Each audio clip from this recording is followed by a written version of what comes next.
আসসালামু আলাইকুম প্রিয় শিক্ষার্থী, তোমরা সবাই কেমন আছো? আলহামদুলিল্লাহ, আমি ভালো আছি।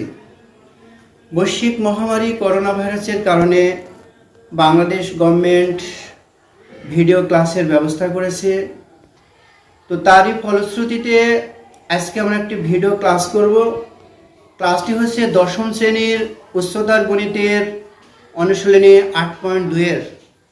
তো তোমরা যে যেখানেই থাকো না কেন সবাই খাতা কলম রেডি হয়ে বসে যাও। আমি বোর্ডে অঙ্ক প্র্যাকটিস করব, সেই সাথে সাথে তোমরাও অঙ্ক প্র্যাকটিস করবে। তো আসো এখন বোর্ডে অঙ্ক প্র্যাকটিস করি। তো বোর্ডে একটা অঙ্ক ওঠানো আছে, cos θ - sin θ = √2 sin θ হয় তবে দেখাও যে cos θ + sin θ = √2 cos θ।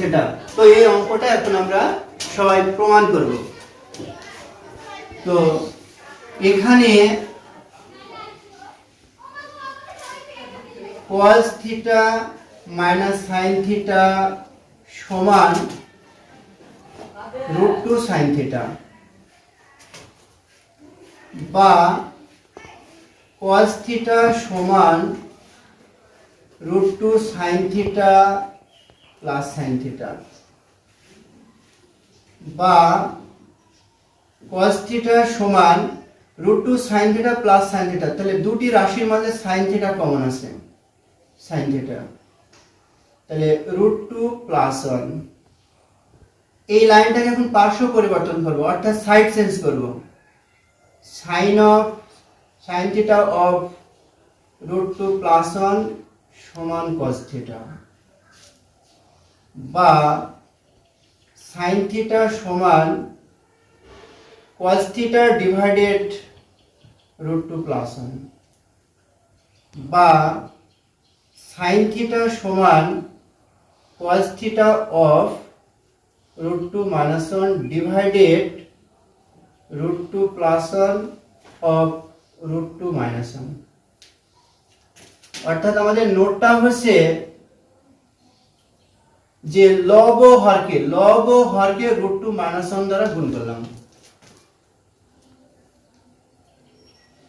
বা sin θ সমান cos θ of √2 - 1 ডিভাইডেড, আর এটা হচ্ছে a + b of a - b, অর্থাৎ a² - b²। a বলতে √2, b বলতে 1, তাহলে a² - b², বা sin θ সমান √2 cos θ মাইনাস 1 এর সাথে cos θ গুণ হয়ে cos θ ডিভাইডেড 2 - 1, রুট আর স্কয়ারে তুলে দিলাম, বা sin θ সমান √2 cos θ মাইনাস cos θ। আর এই প্রদত্ত রাশির মান মানে নিচে 1 থাকে, আর 1 দ্বারা গুণ অথবা ভাগ করলে মানের পরিবর্তন ঘটে না, সেই ক্ষেত্রে আমরা 1টা দিলাম না। অতএব sin θ প্লাস cos θ সমান √2 cos θ, √2 cos θ। আমার প্রমাণটা প্রথমে আছে cos θ প্লাস sin θ সমান √2 cos θ। আমার দুইটাই প্লাস, সেই ক্ষেত্রে এখানে আমি পরিবর্তন করতে পারি। অতএব cos θ প্লাস sin θ সমান √2 cos θ। এটাই আমাদের শর্ট দেখানো হলো। তো 1 নম্বর অঙ্ক আমরা সমাধান করলাম। এখন আমরা আরেকটি অঙ্ক দেখব।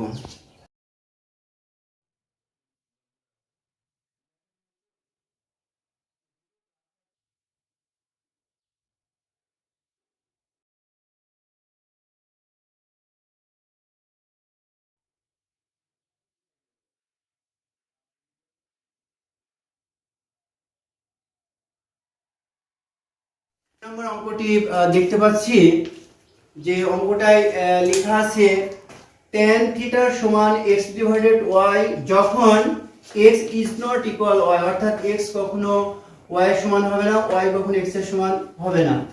তো সেই ক্ষেত্রে প্রদত্ত রাশিটা আমাদের x sin θ plus y cos θ divided x sin θ minus y cos θ এর মান কত? তো এসো আমরা অঙ্কটি সমাধান করি। এখানে tan থিটা সমান x divided y when x is not equal y। আমরা ত্রিকোণমিতি একটি ফর্মুলা জানি যে tan থিটা সমান sin theta divided cos theta.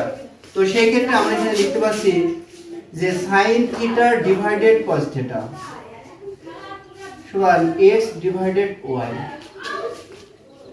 বা আমরা বোথ সাইডে x ডিভাইডেড y দ্বারা গুণ করব। তাহলে x divided y dot sin theta divided cos theta সমান x divided y dot x divided y।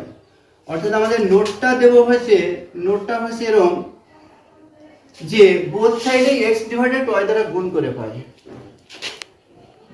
বা x sin theta divided y cos theta সমান x square divided y square, বা x sin theta plus y cos theta divided x sin theta minus y cos theta সমান x square plus y square divided x square minus y square. অতএব x sin theta plus y cos theta divided x sin theta minus y cos theta এর মান x square plus y square divided x square minus y square, এটাই আমাদের function. তো এই জায়গায় একটা নোটটা হচ্ছে এরকম যে আমরা যোজন বিয়োজন করে পাই। যোজন বিয়োজন কাকে বলে? লবকে স্থির রেখে হরের পরিবর্তন ঘটানোকেই যোজন বিয়োজন বলে। যেমনটা আমরা দেখতে পাচ্ছি এখানে যে x sin theta divided y cos theta, তো এটা লব এটা হর, তাহলে এটাকে আমরা মানে সবসময় আমরা হরটাকে পরিবর্তন করব। তাহলে x sin theta plus y cos theta যোজন মানে যোগ। তো আবার এই লব থেকে মানে কি লবটাকে আমরা নিচে তুলেছি, x sin থিটা মাইনাস আবার হরের পরিবর্তন করছে, বিয়োজন মানে বিয়োগ মাইনাস y cos থিটা। তো এখানে কি এটা লব এটা হর, তাহলে x square plus y square যোজন, আবার করলাম কি বিয়োজন, আবার এই লবটাকে নিচে তুলছি x square minus y square, আর y স্কয়ারটা যেমন হর। তো আমরা দেখতে পাচ্ছি যে x sin theta plus y cos theta divided x sin theta minus y cos theta এর মান কত? এর মান হচ্ছে x square plus y square divided x square minus y square, এটাই। তো 2 নম্বর অঙ্কটি আমরা সমাধান করলাম। শিক্ষার্থী, আজকের ক্লাস এখানেই শেষ করলাম। সবাই ভালো থাকো, আল্লাহ হাফেজ।